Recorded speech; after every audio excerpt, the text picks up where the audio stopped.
Hello, I'd like you to subscribe, please. If you could do that now, that'd be great. Thank you. Linkspod. Tales and entertainment for the people of Lincolnshire with John Marshall.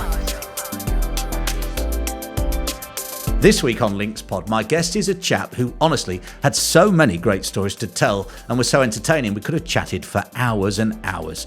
He really is a superman. For many years he's enjoyed having a gangbang, having a ball against the wall. And his wondrous stories and forthcoming movie he's going to talk about as well. Let's meet Dene Michael. He was a member of party band Black Lace. Let's meet Dene Michael right now without any further Agadoo. From the Humber to the Wash. Linkspod with John Marshall. Right, look who it is. It's Dene Michael. Dene Michael's on the Linkspod. How are you, mate? I'm good, thank you. Good to meet you. And good you to as meet well, you. Now, yeah. this is the CD. Well, tell me, first of all, about this CD. Well, that's the latest one. Yeah. That's out at the moment. Yeah. We can just open it up. I can tell you more about it then.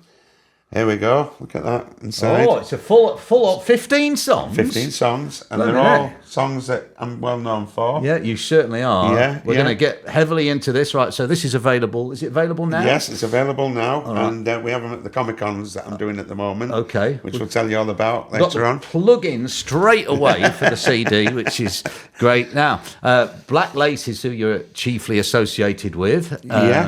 Tell us about the history and your involvement and when that started with Black Lace. It was a big part of my life, really, was Black Lace, because I was involved with them from the 70s, really, because Alan Barton, who was with me in Black Lace and was the main frontman at the time, we go back way before Black Lace, back to the 70s. Oh, right. To 1976, where Alan and I used to work in different bands, doing the 10-day runs like you used to do up the Northeast. Yeah. Down to Wales and Scotland, and we'd cross paths that way, and stay in digs. And our guitarist was leaving in the group I was in at the time, Clandestine Route, and the lad said to me, "You don't know a guitarist here that's available? We're stuck because ours is leaving tomorrow and we need a guitarist." So I said, funny enough, I said, Alan Barton's just in between bands at the moment, right, and he might be able to do something for us. So I rang Alan up and I said, "We've got a job come up for you in the band. It's about a 6-month job if you want to do it. So when do you want me to start?" I said, "Tomorrow." Wow. We've got a gig tomorrow. So I stayed up all night with Alan, teaching him all the guitar parts and the harmonies and everything. And he fit in straight away, and he was with us for the whole 6 months. Oh, okay. And then we sort of, a few years went by, and Alan was with Black Lace then. Yeah. In the early 70s. 1979, they represented the Eurovision with a song called Mary Ann as a 5-piece band. As Black Lace? Yeah. Oh, wow. That's how Black Lace came about. And then, let's see, 1979, Jerusalem. I wasn't in the band then. And then it went down to a 2-piece then. It was Alan and Colin. Yes. And that's the point most people will know Black Lace from. Yeah, because I was still involved with them because we were friends, as I say, from being in the bands together. And Alan used to say to me, "Will you come and help promote the songs, and will you come and do some backing vocals for us on these crowd scenes we want, like the Superman, hey, and all that, Yeah. So I did all those. Right. And even Agadoo, I was sang on that. We're doing the backing Oh, on were that you? as well, yeah. So you were pushing pineapples a long time ago. Right. And then the very first Top of the Pops, we went to do, he asked me to play the drums. So I went down to do Top of the Pops with them, play the drums behind them. Then after Top of the Pops, then they did Superman, Agadoo, and then Colin left then in 85, and I joined, Alan phoned me up for the story. All right, yeah. So they've been looking for me all day. I didn't know what was going off. So Alan said to me, "We've been trying to ring you all day. This is at tea time." I said, "Why?" He said, "Colin, we've had to sack Colin, so we need somebody to come Sacked? in." Yeah, Oh. he was sacked. So it was all, the proverbial hit the fan, as it were. Yeah. So they rang me up and they said, "We're wanting you to do Black Lace with us, So he had a meeting. He said, "Can you come into the office?" So I drove straight to the office. And I said, when do you want me to start? He said, tomorrow. No. So Tomorrow? He got me back because I got him with the new Yeah. stuff. Oh, That's yes. right. So that's how I got into Black Lace. Yeah. So I stayed up all night, learnt the show. Learned the shows, yeah. And the first gig was for the fan club, which we had at the time. Oh, right. So I was like straight in the deep end, Wow. really, at Wakefield Theatre Club. On lead vocals at this point. I was doing a couple of lead vocals. That songs that I knew from the 80s. Oh, yeah, you had to roll. So we had to readjust the show. Yeah. And then, obviously, the hits, I had to, which I knew anyway, because I was out promoting them all. Yeah, of course. And showing everybody the dances around all the holiday camps. So Alan would be at one holiday camp, Colin would be somewhere else, I'd be at another one. Oh, I see. And we were going round, like, for the whole 6 months. Spreading the love. Giving the record out to each place, showing them the dance, and then... all the red coats at Butlins would be doing it, and then it just took the whole summer, and then by the end of the summer, it became a hit record. Wow. Okay. And that's how we broke the records in the early days. Fantastic. So this went on for many, many years then? Since then? I joined then as a member, full-time member, in 1985, Christmas time. Yeah. When Alan actually phoned me to say, you're in. You're in. You're in. And then we did the film, Rita Sue and Bob 2. Yeah, well, we've got to get into that. That's a massive film in lots of people's memories. And you wrote a song that everybody knows that were involved in writing in that. It's in that film. Tell that story. Well, we were approached by a film company that made the actual production company that made the film of Rita Sue and Bob 2. And Mr. Lewenstein came from America. Right. We had a meeting with him at John's house. And he explained that he'd like, the synopsis of the film and how he'd like this scene that he would like us to be in as well. We didn't expect to be in the film. We just thought we were doing a song for it. Yeah. So anyway, invited us to be on the film. We wrote the song. Alan and I wrote the idea.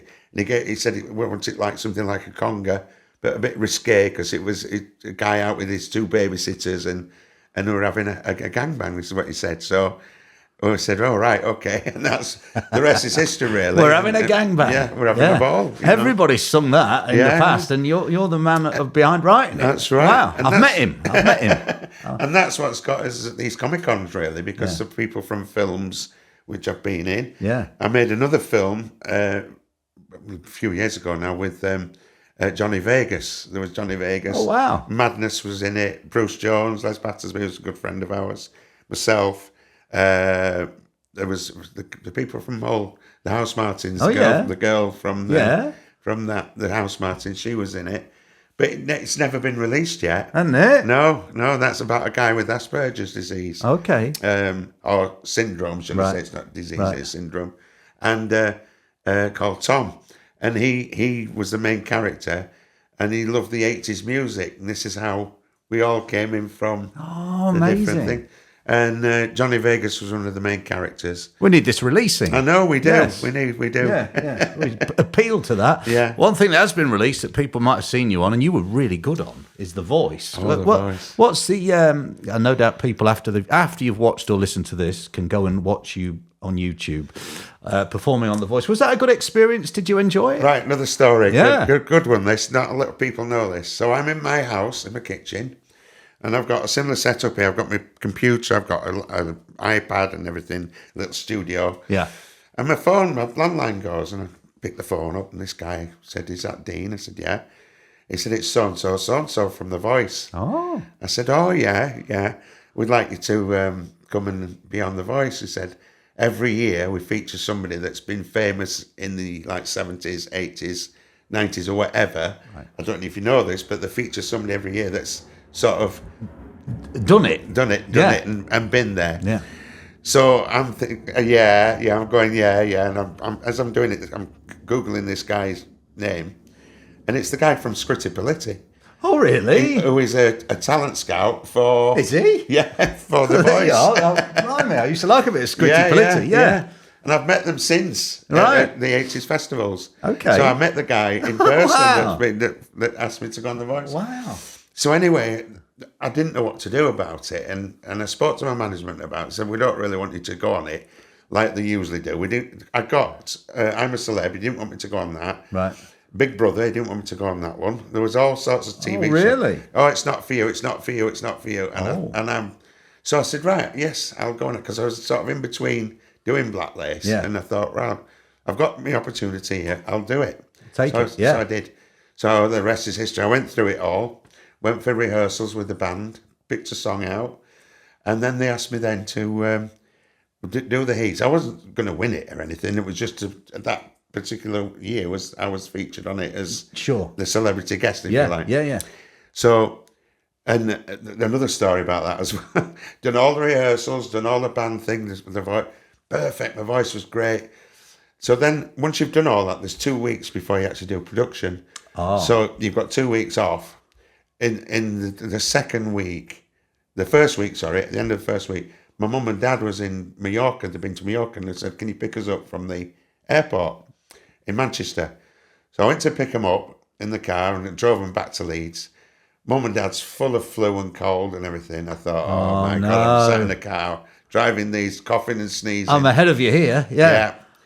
Dropped mum and dad off. Got to the day of filming. Couldn't speak. No. I've got flu, I've got cold, I've got sore throat. They brought a doctor in, gave me an injection so I could get my voice going. Yeah. Give me honey and Manuka honey and lozenges and everything. Hot lemon drinks to try and... Anyway, I could just about get it out. So what you heard on the voice wasn't the best I could Really? perform. You were good as well. You were good at not feeling good. No, I wasn't feeling good at all. I'm full of flu. Could hardly speak before I went on. And because I said, is there any chance I can do it another time? I said, no, we're at production now. It's got to happen. You've got to do it, So that's... Anyway. What did you sing, Dean? I did Never Give Up on a Good Thing. Brilliant. Which is on that CD. Is it? Yeah, it's on there. George Benson? Yeah, brilliant song. I did that one. And then they asked me to go back for the final. Right. To do Agadoo. So you did Agadoo on the voice. Did you? Yeah. Did you? Yeah. You still enjoy performing those old Black Lace tunes? People wouldn't really be happy if I didn't. No. Because when you say Dene Michael, I go, oh, Dene Michael, and then they say Black Lace. Oh, yeah, Black Lace. Yeah. Oh, he's from Black Lace. Yeah. Or he was with Black Lace. Yeah. And then, oh, yeah, he'll sing Agadoo, or he'll sing Superman, or he'll sing Music Man, or Conga. But if you don't do it, then people have come to see you, and you don't do that song, there's going to be problems, you know. Yeah. And who are the people coming to see? Do you think it's people who remember the olden days, or is it do the youth of today have a go at Agadoo these days? Do you know, you'd be amazed to how many people know it, because people from the 80s, now it's 40 years old this year, is Agadoo. Wow. Is it? 40 years old. Oh, we feel old now. Yeah. 40 years old. And so those people that were like parents that bought it for their children, them children are now grown up and they're playing it to their children and grandchildren. So every party you go to, children's party, our songs are still played there. Still heard, yeah. So you've got this wide audience from young children still to grandmas and granddads now that remember it. Amazing. From the first. Cleverly written songs, aren't they? Because they are designed clearly for people to join in with. Yeah, they are. They're pure party songs. Yeah. Aimed at the party audience, if you like. There's summer, holiday camp type thing.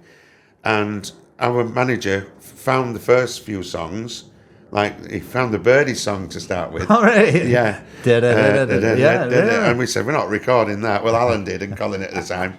And as he got them to go in and record it, the tweets went to number 1 that particular week. Oh, did they? Because they put it off so long. Yeah.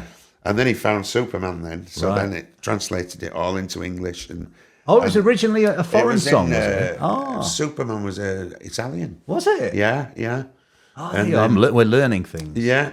Agadoo was a French, I think it was French or Spanish. Was it? Originally, yeah. Wow. Yeah. Oh, that's amazing. And then I wrote The Music Man. Yeah. I was out in Benidorm in Spain. Yeah. And I was sat in the bar one afternoon having a coffee and seeing all the people walking past and all the Brits were, here we go, and all that, and the Scots were going and they've got the kilts on and they're pretending to play bagpipes. I thought, and I remember The Music Man from me being at school, right? The original one. Yeah. coins on the table, rat-tat-tat-tat-tat-tat, Yeah. rat-tat-tat. Wow. And ting-a-ling-a-ling on the glasses, coins on the glasses. Yeah. Ting-a-ling-a-ling. And I thought about the Music Man putting all these different things that I'd seen with people walking by in Benidorm into a song. Yeah. So that's what I did. And Brilliant. then we played it to the management, the record company. They went, yeah, great, we'll record that. Recorded it, and then it was ready for the summer again. So we were playing in Blackpool at the Tower, and Radio 1 Roadshow came to town. Oh. So we were there. It was Colin at the time. Me and Colin, gone with the CD of Music Man, gave it to Bruno Brooks. Gave it to Bruno Brooks, and because we knew Bruno from the days of Top of the Pops. So we said, we've got a new one out, Music Man, and he went, oh, I'll try and get you on, lads. I'll try and get you on in the, because we've got the thousands of people there out on the main thing in Blackpool. Yeah, yeah. Anyway, and it was being broadcast live from Blackpool. They get you on. And we got us on. So we got that 3-minute slot, and the phones were going mad apparently. People ringing in, where can we get the song? Where is it released yet? And all this. Oh, this brilliant. Is great. In town that particular night was Pete Waterman and Michaela Strachan doing the Hitman and Her. Oh, I loved that. So they'd heard it on the radio, rung the hotel up where we were staying, said, can we speak to Black Lace? We said, yeah. They said, we've got a slot for you tonight on the Hitman and Her, if you want to do it tonight on the thing. So we went and did it, and that was it. And then the week after, it went straight in the charts, 52. Amazing. The chart. So amazing. Yeah, Whoa, yeah. you got some real stories, Dean. I love it. And you've these have all gone into an autobiography you've done as well. Yeah, just in lockdown I did it. Yeah. What happened was I had a shop because before lockdown, my son lives in Otley in Yorkshire, in the Yorkshire Dales, and he'd got this shop, and he said, we're still not doing anything with it. And I'd got a contact with the Bling Furniture, the Bling Pictures and all that. Mr. Bling, it was called. Yeah. And then as soon as I opened it up, got all the stuff in, all the stock, and it was open for 2 weeks. Fantastic, it was doing great, And then all of a sudden, lockdown. So we had to shut the shop. So I started writing this book, because the book publisher I'd met said, you ought to write your autobiography, you see, after you've done all these things. And so in the shop, when there was like no customers, I used to go still and put all the stock out and in the windows. And if anybody did walk past or anything, did some stuff online, then they could see what I'd got, you see. And so what I did, I religiously went in there from 10 o'clock in the morning till 5 in the evening. Wow, did you? And I just sat behind my till and everything in the desk, writing out on a computer, just typing in my life story. Brilliant. And putting it all, getting all the research, which took 2 years. I have a terrible memory. You've obviously got a good memory. Well, no, I had people helping me, Right. researchers and like my family as well, because I've got the children and everything, and they could remember things. And then my mum, we lost my dad 7 years ago, so he missed all that lockdown, Oh, of course, yeah. So Dad couldn't help me, so I had to rely on my mum. Mum was good at the time. She's quite a good memory. She's not as good now. She's 90 now, so. But it all happened in that shop. And what's the autobiography called? it's Still Pushing Pineapples. Oh, is it? Yeah. Still Pushing Pineapples. Yeah. Those pineapples will never let... Do you like a pineapple, by the way? I do, actually, yeah. On a pizza. Do you? On a pizza? I didn't think the podcast was going to be this controversial. Blimey. Is it true Black Lace can be traced back to Lincolnshire? Yes. Now then, so in 1982, we were playing, Alan and Colin were playing. I say we, because I was there at the time as well, because we were out promoting the songs. Of course. And we did a place called Happy Days in Chapel St Leonard's, Right. Near Ingermalls. And it was Pete Stewart. He owned the holiday camp there. The Happy Days. Happy Days Holiday Caravan Camp. Park, Okay, yeah. if you remember that, listen to this. Pete Stewart. Yeah. So Pete used to play the songs as they came out, like with Superman and Agadoo.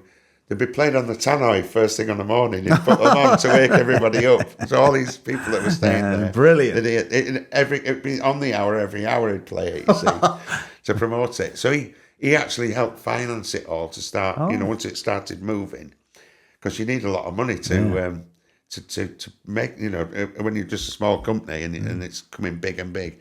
Because you didn't have downloads in them days. No. It was physical CDs or records, vinyl, So you had to physically go to a shop and buy it. You couldn't download it. No. We didn't have any None internet. of that. No. None of that.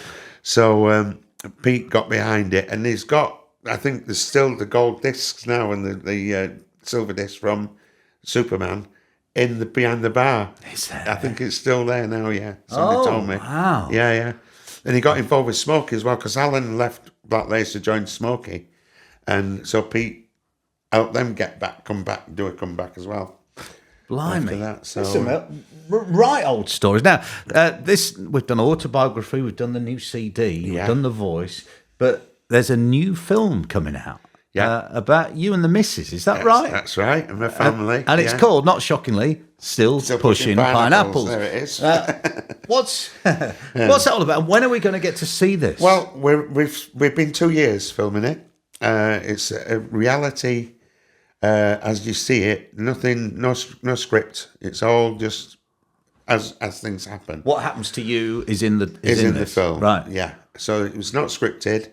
It shows how the music industry was back in the 80s.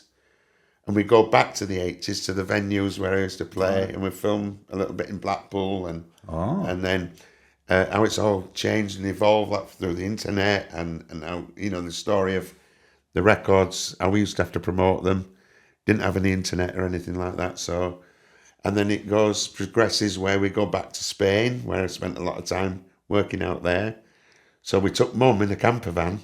Hayley, my partner, she drove us to Benidorm with Mum, and there's all the experience of what happens when you've got an old lady with you driving all that way. That's a laugh. So, yeah. Some happy bits, some sad bits, and some scary bits as well. You think, oh gosh, what's going to happen here? I won't go too much into detail. No, don't spoil it. But when's it going to happen? When are we going to see it? Well, we're hoping for probably summertime this year. Are you? Yeah. Oh, it'll be in the cinemas. It's going to be in cinemas. Is it? And then it's going on to TV after it's been in the cinemas. This sounds good. So that's Still Pushing Pineapples. If you look for Still Pushing Pineapples, you'll find... Yeah, I think there's something on the internet that you can look at. The production company... Is there? The film company have put something up there. Okay. The synopsis of it and all that. And I think they're building a website. They'll do all the usual things, won't they? Amazing. So, all right, and the joke book is... there's a joke book out as well. That came from doing the autobiography. Yeah. So Steve Collins, who was the owner of the what they call it now, the book company, where publicise it, publishers. Yeah. The book publishers, that's the word I'm trying to get. Got there in the end. He's a book publisher, and he's had many, many books out, and he produced this book of mine. We sort of co-did it together, and he's like the ghostwriter, if you like. Yeah. And I give him all the information, and he put it all into a marvellous book. And there's all pictures and everything in there.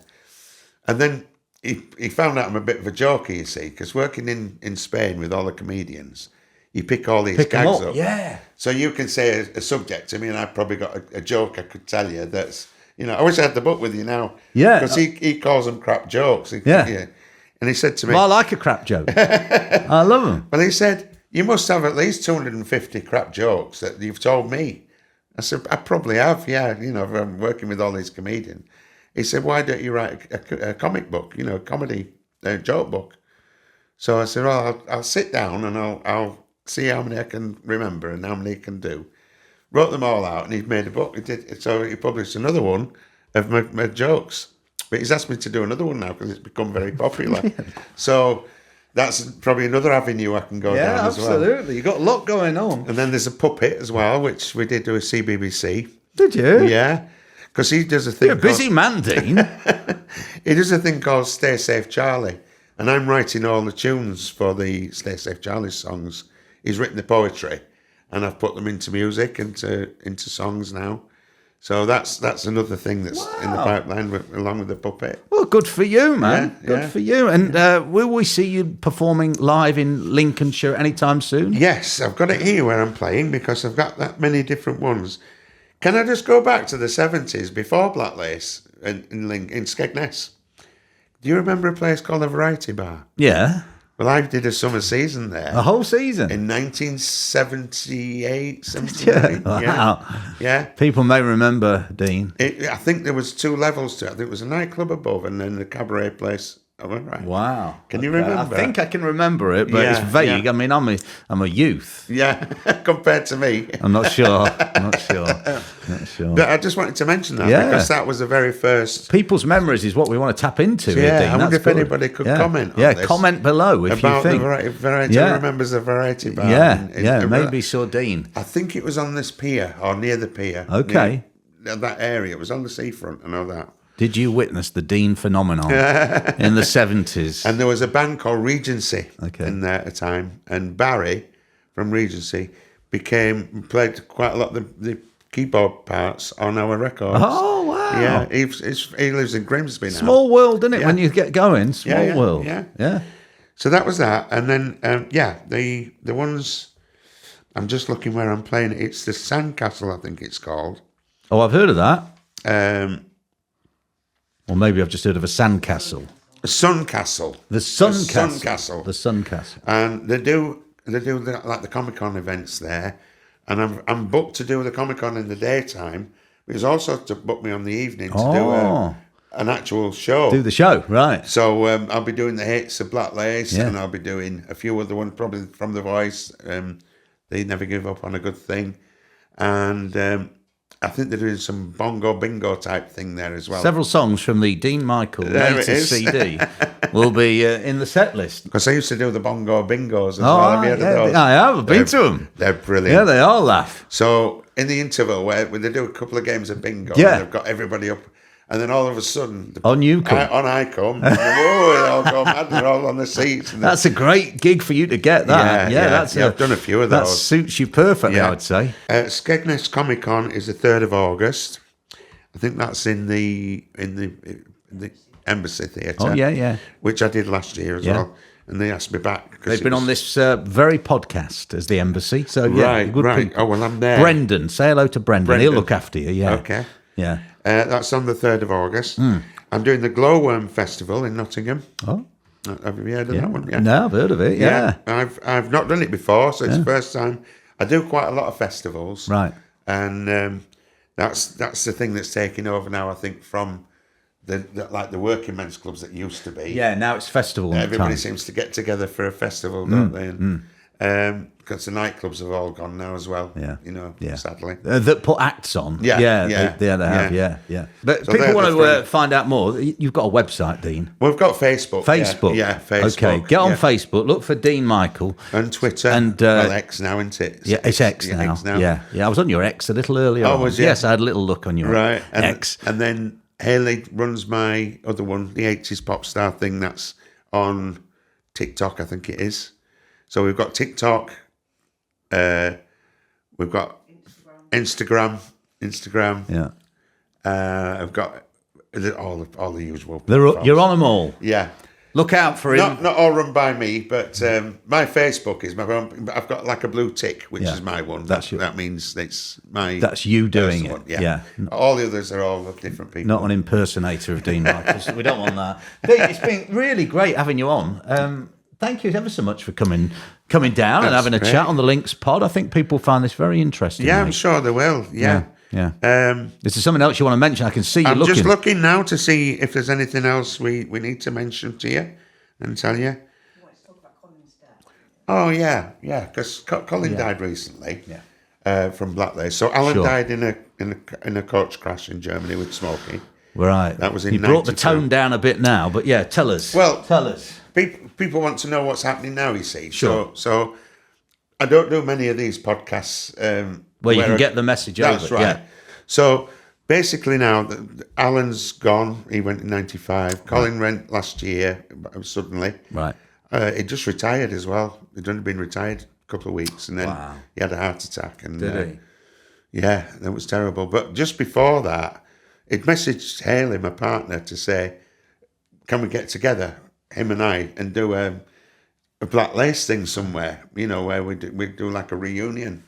But sadly, that was only a couple of days before he died, and so it never happened. So What a I'm shame. really the only original The only member. 80s member left, you know.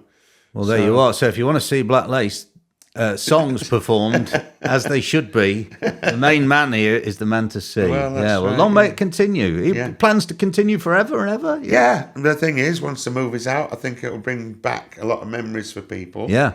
And, you know, I think these songs will never die. They never will. They never will. They'll be long after I've gone. Yeah. But, I think the message is now, keep going. I can't retire. I wanted to retire, but my missus won't let me. She's driven you, she's arranged all this as well, so she's keeping you busy, isn't she? She does. Yeah. She's like my manager now. Yeah, absolutely. So she gets me on my bookings and everything. Brilliant. And she drives me everywhere, and she's really good. Fantastic. Well, I have to say that. You've got a good one, yeah. Especially when she's in the room. Yeah. We'll talk privately another time, Dean.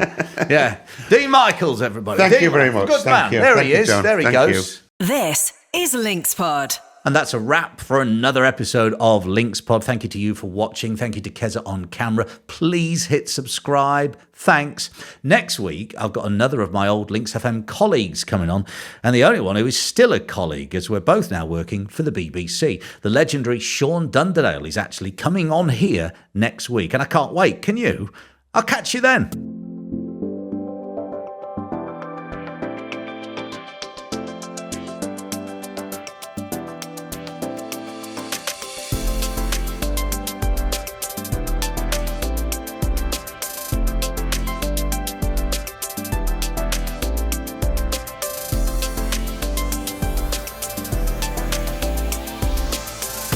LinksPod. Never miss an episode. Subscribe now, wherever you get your podcasts.